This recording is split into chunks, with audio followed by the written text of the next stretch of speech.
T10 Amazed.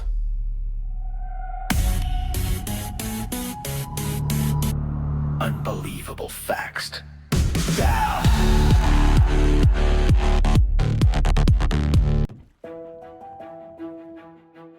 Ever wondered which countries are the wealthiest and why? Let's count down the top 10 richest nations and what makes them so powerful. This isn't about shaming the poor or glorifying the rich. It's about understanding what makes these economic powerhouses tick. Wouldn't we all like a slice of that prosperity pie? So buckle up for a tour of the top 10 richest countries. Number 10, we find ourselves down under in the land of sunshine, surf, and surprisingly robust economic policy, Australia. You might think of Australia as a place with more kangaroos than ATMs, but it's also built on iron ore, coal, and gold. Australia is a mining mecca, extracting wealth from the ground like a caffeinated gopher in a diamond mine. But it's not just digging holes and cashing checks. They've cultivated a strong service sector. Add in tourism, with cuddly koalas and terrifyingly large spiders, and you've got a recipe for economic success. Next, number 9, we hop over to the island of Borneo, where we find the tiny nation of Brunei, punching well above its weight class in the global economy. And what's their secret? That's right, Brunei is swimming in oil. Like Scrooge McDuck diving into a vault full of crude kind of swimming. This abundance of black gold has made Brunei one of the wealthiest nations per capita, and its citizens enjoy a lavish standard of living, including free healthcare and education. Now, Brunei's economy isn't exactly a model of diversification. It's pretty much oil everywhere, and not a drop to drink, metaphorically speaking, as they do import most of their food. But hey, when you're sitting on a geyser of liquid cash, you can afford to order takeout, right? Just ask the Sultan of Brunei, who reportedly owns thousands of luxury cars. Thousands! I mean, how many steering wheels can one man realistically handle? Next, number 8. Hold on to your hats, folks, because we're jetting off to the United Arab Emirates, a land where the sand dunes glitter with the promise of both oil wealth and architectural ambition. The UAE is a federation of 7 emirates, each with its own unique flavor, but all bound by a shared love of extravagant construction projects and, of course, oil. Now, the UAE has been wisely investing its petrodollars in diversifying its economy, and tourism has become a major player. After all, who can resist the allure of Dubai's towering skyscrapers, man-made islands shaped like palm trees, and indoor ski slopes? The UAE is a testament to the power of ambitious vision and, let's be honest, a whole lot of oil money. But it also shows that even countries built on a foundation of fossil fuels can plan for a future beyond the pump. Next, number 7. From the UAE, we pop over to its tiny but incredibly wealthy neighbor, Qatar. This peninsula nation jutting out into the Persian Gulf might be small, but it's got a whole lot of heart. And by heart, I mean natural gas. Qatar boasts the world's 3rd largest natural gas reserves, and they've ridden that wave of fossil fuel fortune all the way to the top of the economic food chain. But Qatar isn't content to be just another gas station with good money. Oh no, they've been pouring resources into developing their infrastructure, education, and even their media presence, with Al Jazeera becoming a global news powerhouse.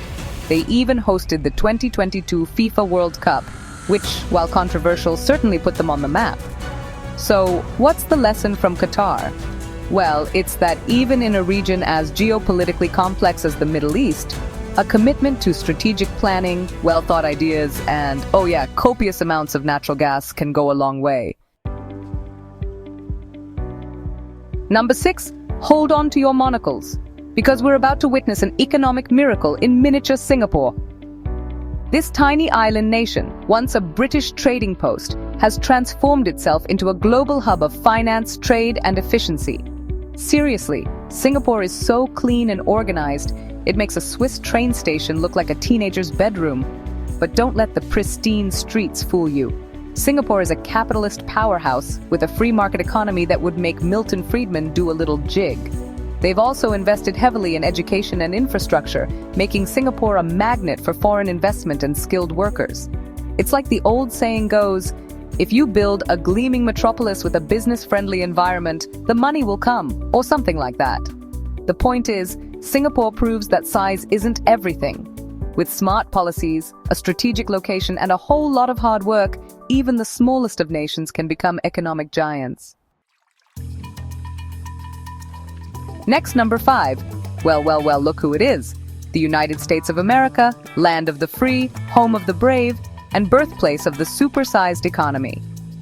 The US has long been an economic juggernaut, fueled by its entrepreneurial spirit, vast natural resources, and a culture that celebrates innovation, and also, inexplicably, reality TV. From Silicon Valley's tech giants to Wall Street's financial wizards, the US has its fingers in every economic pie imaginable. Of course, it's not all sunshine and rainbows. The US also grapples with income inequality and a political climate that's more polarized. But hey, nobody's perfect, right? The US remains a dominant force in the global economy, and its impact on everything from entertainment to technology is undeniable. Next, number 4. Let's take a trip to Scandinavia, shall we?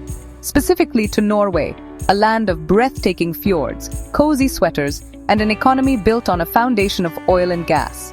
But unlike other oil-rich countries, Norway has been incredibly responsible with its oil wealth. Instead of blowing it all on golden yachts and diamond-encrusted helicopters, they created a sovereign wealth fund, basically a giant savings account for the country.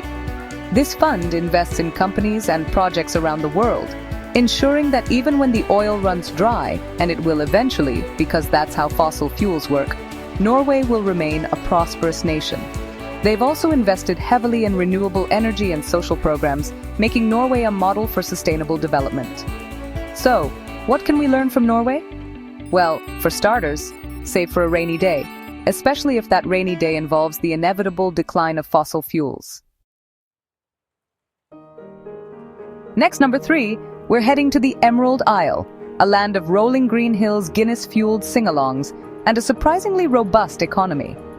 Ireland has undergone a remarkable transformation in recent decades, shaking off its image as an economic backwater and becoming a hub for tech companies and foreign investment. How did they do it?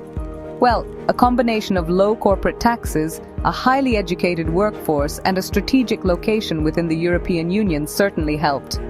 Today, Ireland is home to European headquarters for companies like Google, Apple, and Facebook, and its economy is the envy of many of its European neighbors. It's enough to make you want to do a jig, or at least sip on a celebratory Guinness.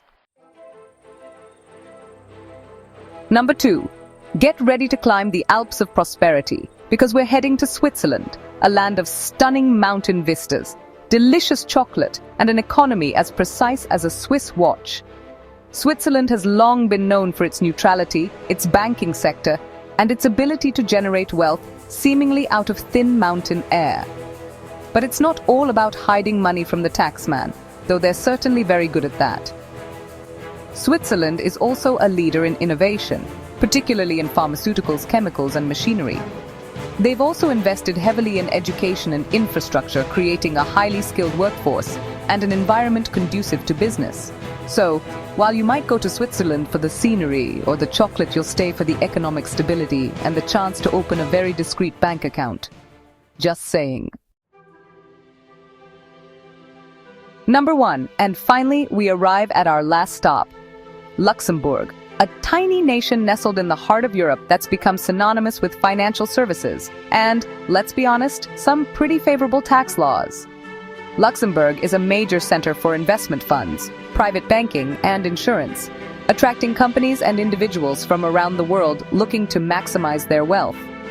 Now, some might criticize Luxembourg's tax policies as being a bit too cozy with the global elite, and they wouldn't be entirely wrong.